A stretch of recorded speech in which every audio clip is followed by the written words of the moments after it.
Hello dear friends. तो क्या आप भी चाहते हो कि आपके असाइनमेंट में अच्छे मार्क्स आए, पर कैसे? तो मैं आज आपको बहुत ही एक आसान तरीका बताने वाली हूँ जिससे आप बहुत अच्छे मार्क्स ला सकते हो असाइनमेंट में और आप अपनी जो भी आपका डिग्री है, जो भी आपका कोर्स है, उसमें एक अच्छी परसेंटेज बना सकते हो। तो चलिए शुरू करते हैं। सबसे पहले तो देखो, सबसे पहले आपको लगा लेना है ये वाला पेज। ठीक है, मैं आपको पूरा सेटअप बताऊंगी। ये आपको फ्रंट पे लगा लेना है।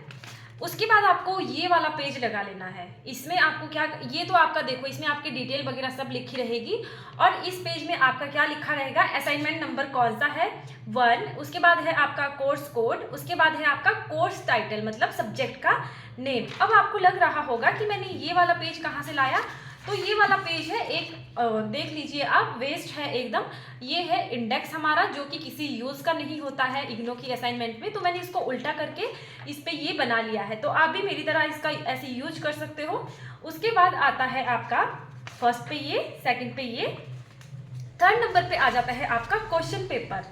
तो देखो, क्वेश्चन पेपर आपको कैसे करना है, इसका प्रिंट आउट ले लेना है और यहाँ पर आपको बड़ा बड़ा कोड लिख देना है। अब ये कंपलसरी तो नहीं है, लेकिन एग्जामिनर को इरिटेशन से बचाने के लिए कि ये कौन सी असाइनमेंट है, तो यहाँ पर ये बहुत छोटा छोटा लिखा रहता है।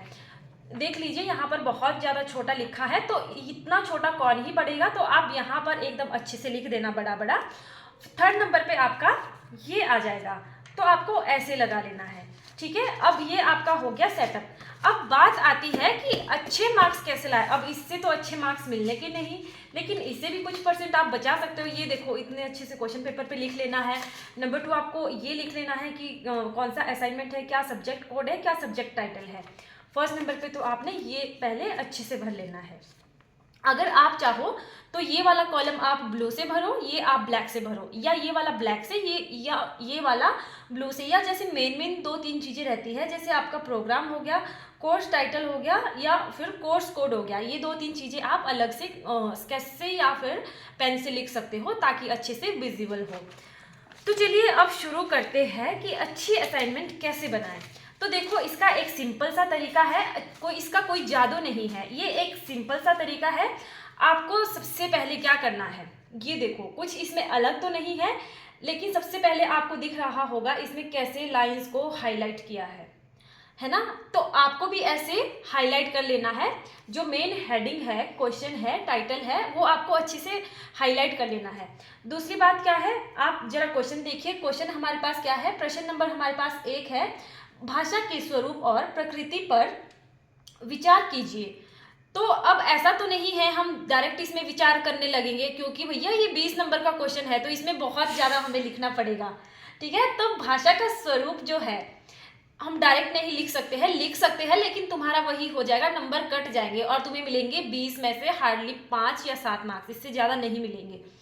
तो आपको करना क्या है, सबसे पहले थोड़ा सा इसका परिचय दे देना है कि ये भाषा क्या चीज़ है, मानव जीवन में इसका किस तरह यूज़ है। ठीक है, ऐसे करके आपको लिख लेना है। जो भी आपका क्वेश्चन है उसका थोड़ा सा आपने इंट्रोडक्शन या फिर हम बोल सकते हैं परिचय लिख लेना है।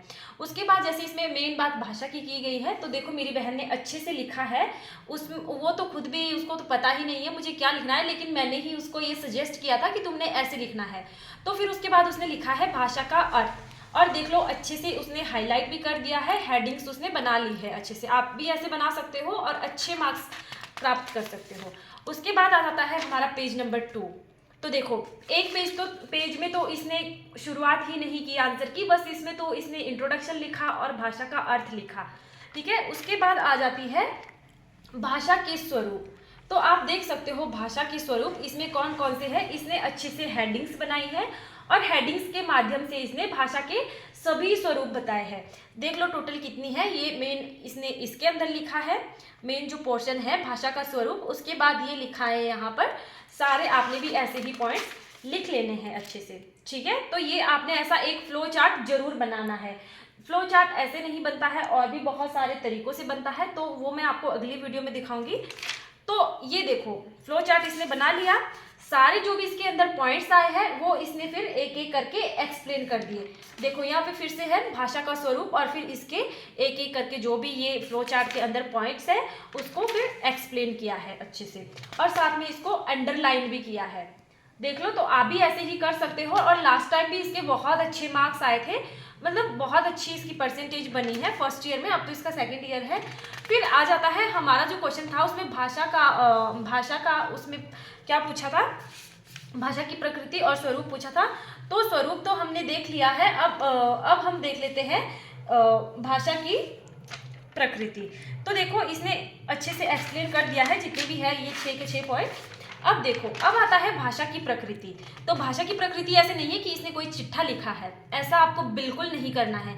अगर आप चाहो तो ऐसे चिट्ठा लिख के इसको छोड़ सकते हो, जैसे करते हैं ना जनरली। आप क्या करते हो, लिख लेते हो कि भाषा की प्रकृति क्या है, ये है, वो है, ढिमका है, फलाना है, उसकी एक खिचड़ी बना लेते हो पूरे पेज में। आपको ऐसा बिल्कुल नहीं करना है, यहीं से आपके मार्क्स कटते हैं। आपको इस तरह के फ्लो चार्ट्स का यूज़ करना है, जो कि बहुत ज़्यादा बेनिफिशियल रहेंगे और आप अच्छे मार्क्स ला सकते हो। तो इसमें भी आप देख सकते हो, इसने 6-7 पॉइंट जितने भी लिखे हैं, और फिर क्या किया है, भाषा की प्रकृति, और फिर सारे के सारे पॉइंट्स अच्छे से एक्सप्लेन किए हैं। आप देख सकते हो कितना अच्छा इसने लिखा है, और सभी के सभी पॉइंट एक्सप्लेन भी किए हैं। और ये देखो, और क्वेश्चन का आंसर है वो कैसे खत्म हो रहा है, वो निष्कर्ष के साथ खत्म हो रहा है, जबकि निष्कर्ष पूछा भी नहीं था। लेकिन मैंने पहले भी बताया है, क्वेश्चन 20 मार्क्स का पूछा जा रहा है, तो आपको पता होना चाहिए कि आपको क्या क्या लिखना है।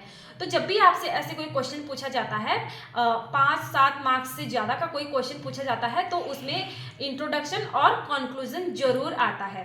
इंट्रोडक्शन आपका परिचय हो गया, और निष्कर्ष हो गया आपका कंक्लूजन। तो इन चीज़ों पे आपने क्वेश्चन शुरुआत करते समय इंट्रोडक्शन जरूर देना है, परिचय जरूर देना है।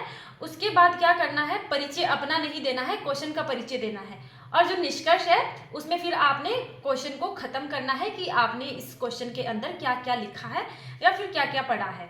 ये हो गया आपका पूरा निष्कर्ष। ऐसे लिखे जाते हैं क्वेश्चन, और ऐसे ही लाए जाते हैं अच्छे मार्क्स। अगर आप और भी इस तरह के वीडियोस चाहते हो, तो मेरी वीडियो को लाइक जरूर कर देना, चैनल को सब्सक्राइब कर देना। आज के लिए इतना ही। Thanks for watching, bye bye.